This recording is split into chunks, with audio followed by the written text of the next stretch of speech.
Well, let's bring in former Chief Immigration Officer at Border Force in Calais, Kevin Saunders. Kevin, we've been talking about what happened to David Neal. What do you make of it? Does it look to you like he's been fired unceremonially because they didn't like the fact that he told other people what was in the report? Good evening, Mike, and good evening to your panel. Can I, first of all, reassure your good self and your panel that everybody arriving in the UK is checked. These people arriving on private jets are checked.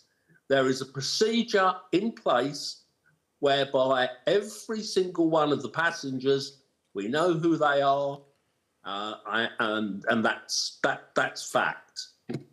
They're all checked. They might not be physically checked by an immigration officer looking at their passport when they land, but their details are all checked, and that's how we identify high risk and low risk passengers. Yeah, but hang on. But hang on, Kevin. If you say that people are known, that means presumably they're on a manifest on the plane's record, right? But how do you know the person who's on the manifest is the person that's getting off the plane if you don't check the passport?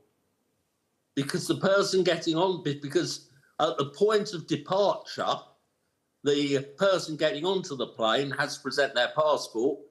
Not necessarily. So they have to be checked on going out. Well, not necessarily.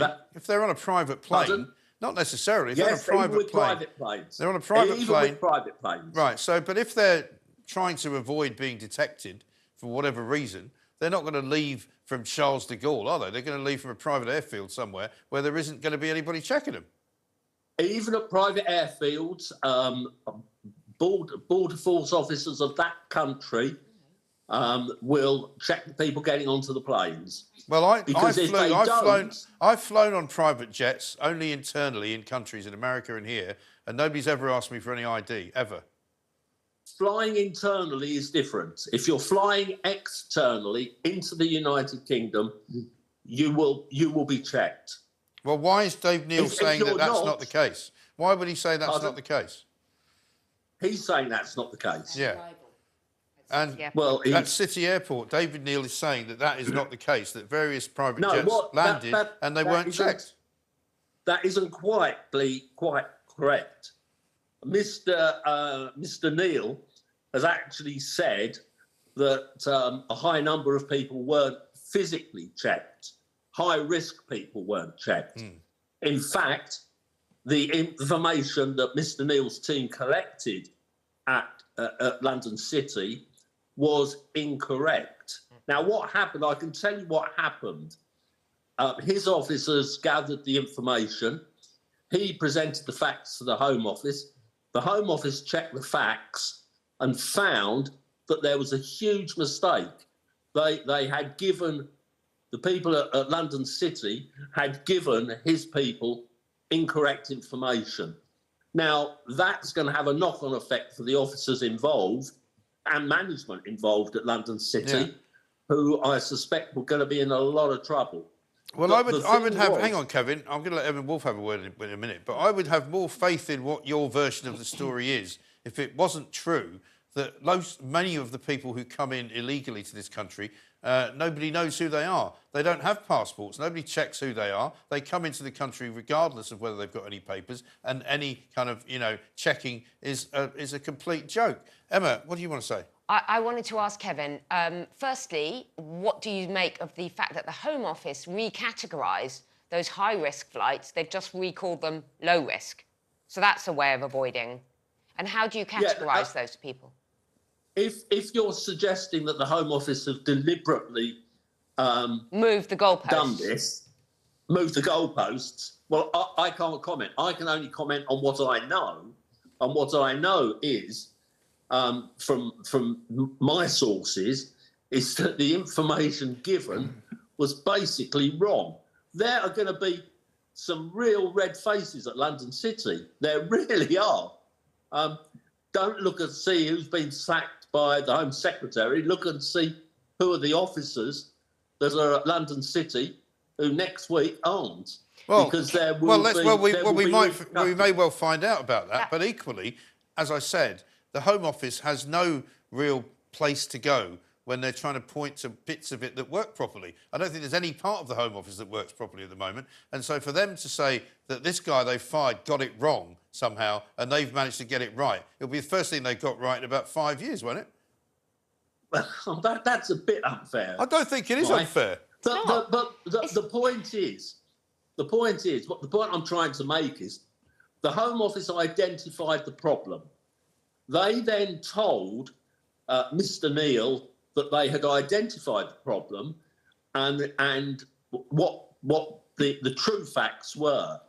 Now, as I understand it, Mr. Neal ignored the fact that the Home Office had given him new data and stuck to the old data. Yeah. Well, maybe he doesn't think the new data's worth a fag. Okay, but Kevin, are you saying that you can't take off from a small country? I mean, I've flown on a private jet from Kenya. No one checked anything, right?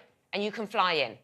So you're saying it's fine. In this country, we can be secure that they've been checked from their point of destination, from their point of departure. That's absolutely fine. That we don't need to check people on the point of arrival into our country, into the UK.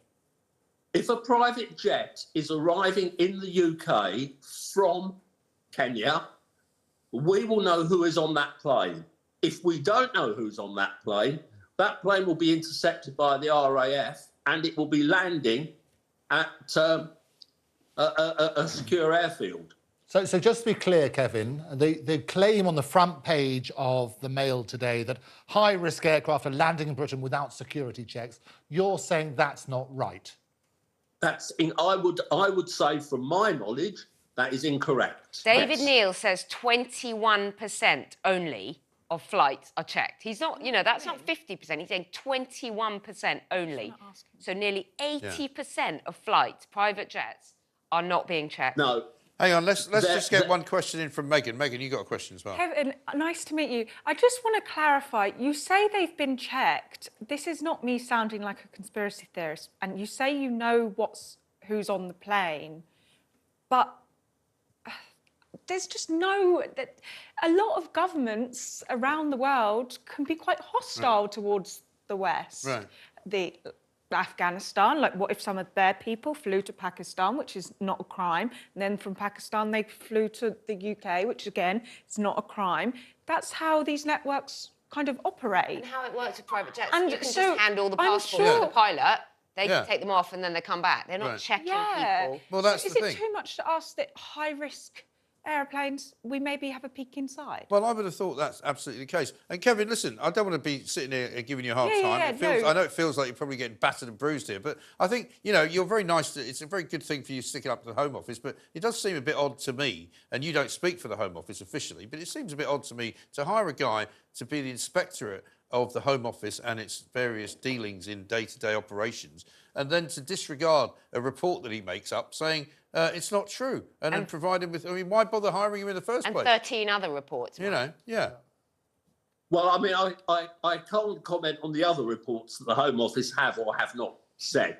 I can comment on this particular issue because I've had dealings with it. I know how the system works. Now, if you think I am going to sit on a very popular TV channel like yours and tell you exactly how the Home Office and the security services are doing their checks, forget it, because I'm not. But believe me, the checks are being done, and I know they're being done. And I've seen the other end of the checks, because before I went to Calais, I was involved at Lyd Airport, or Ashford International, as it's now called. And that brings in private jets. Right. So I know how it's actually done. No, I accept that, and I thank you very much, Kevin, for taking the time